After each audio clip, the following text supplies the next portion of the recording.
Harry blindsided. Meghan ditches her engagement ring again. She hasn't been seen wearing it for months. Well, it looks like Meghan Markle, the Duchess of Hypocrisy, isn't doing anything to discourage the rumors that her marriage to Prince Harry is on the rocks after she has stepped out on numerous occasions over the past few months without wearing that ginormous engagement ring. Once upon a time, it was considered to be Meghan's most prized possession, and the last time Meghan was seen out in public wearing the sparkler, which features a diamond from Botswana and two from Princess Diana's private collection and was designed by Harry himself, was way back in December of 2022. And now, of course, there is even more speculation that this is another indication that things are not good between the US-based couple. In fact, there is one royal source suggesting that it's a grab for attention from Meghan. Meghan knows exactly what she's doing, but she's assuming we're all a bit thick, according to the insider. The insider goes on to say there are a million ways she could avoid showing off that hand when out and about, but instead she's been plopping it right in front of cameras for the world to see. It's nothing short of brazen or completely careless. But according to a source who supposedly is really close with Meghan, there is an innocent reason why she has decided not to wear the engagement ring. It's being fixed, according to this insider who spoke with another publication, and they added that it's not the first time the ring has gone missing because it had to be serviced.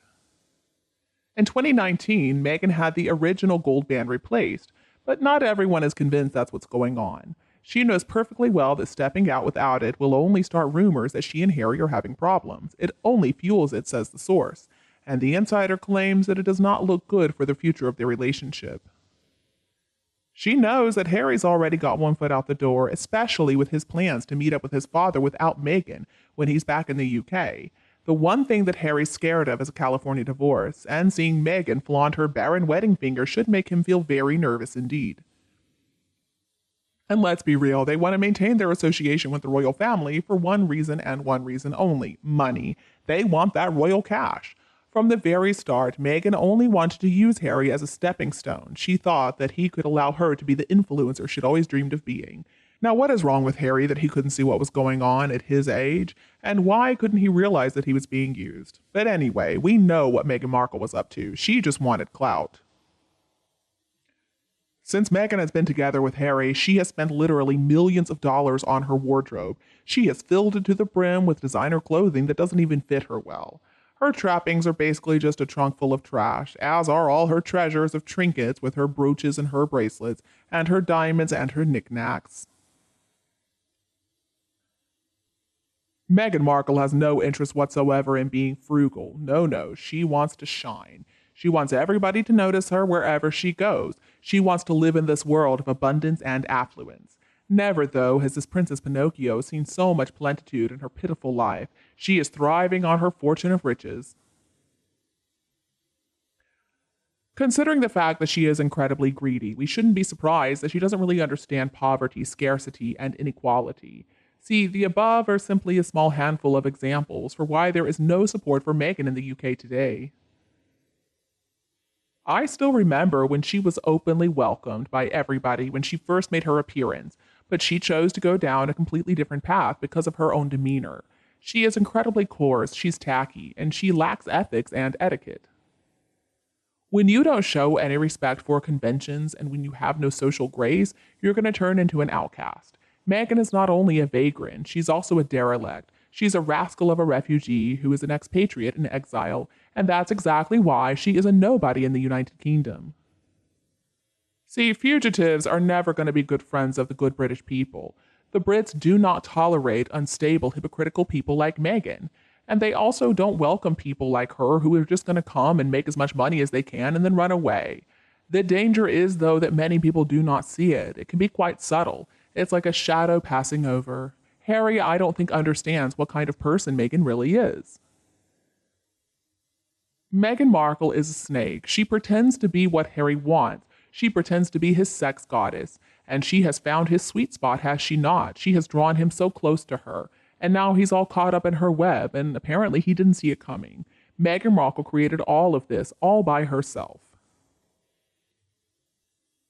Meghan acts like she's out there to save the environment, to fight back against climate change and global warming. She lectures the world about how we have got to save the planet. But at the same time, she flies private jets wherever she goes, and she lives in a ridiculous McMansion with 16 bathrooms.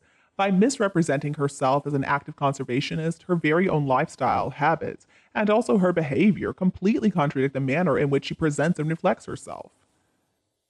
She claims to be all eco-conscious and eco-friendly, and she claims to have a real appreciation for the natural world and the environment, and that she wants to save the world, but she's a green hypocrite.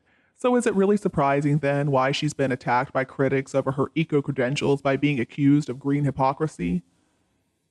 She also claims that she wants to fight for justice, fight against inequality, and she wants to uphold the virtues of impartiality, but at the same time, she discriminates more than anybody else does. She's not economic, she's not thrifty, she's excessive, and that is proven by her extravagant spending just on jewelry and clothing alone. And I don't think Harry's going to issue an apology to his family while he is still with Meghan. The two of them feel like Brits owe them an apology, and especially Harry's family. And as for Harry's alleged kill count in the chess pieces, as a professional soldier, he really should have known better than to brag about that so openly. No squatty talks in public about their kills. I mean, Harry's bragging is such a slap in the face to the widows and the orphans that he has left behind. What, are they chess pieces as well, just because they happen to be related to these chess pieces he was killing? Harry made himself a target. It was so unnecessary. A soldier's job is to obey the orders of his superiors in the service of king or queen and country. It is their job to kill the enemy when they themselves are under threat. But soldiers are also real human beings. They have real feelings, and the very thought of having taken a human life affects them deeply, and many times they never recover from that pain. Many people end up being traumatized for years, for the rest of their lives even, and the psychological effects of combat and warfare can take an incredibly long time to heal as well as to recover. Harry is not a real soldier, he's just a psychopath. When we think about all the insults, all the lies that he has thrown against his own family, I was disgusted listening to some TV host describing Harry's Invictus speech in glowing terms. They were just ignoring the inevitable reference to his own trauma over his dead mother upon returning to the UK from Afghanistan. How Harry just rolled into a ball on the floor and nobody wanted to help him. Oh, wah, wah, wah. I couldn't continue listening to that garbage. I mean, such a disgrace to use a TV series about Invictus to yet again go on and on about Harry's personal trauma. Many people playing in these games have lost limbs, they've lost their eyesight, etc. They had to deal with real trauma, but they have moved on with courage and dignity. Clearly, that's something that Harry knows nothing about. How dare he whine about his made-up problems? It has also come out that after saying nobody supported him after Afghanistan, he was seen praising William for suggesting that he sought professional help. I really hope the organizers will cut ties with him as their patron as soon as possible.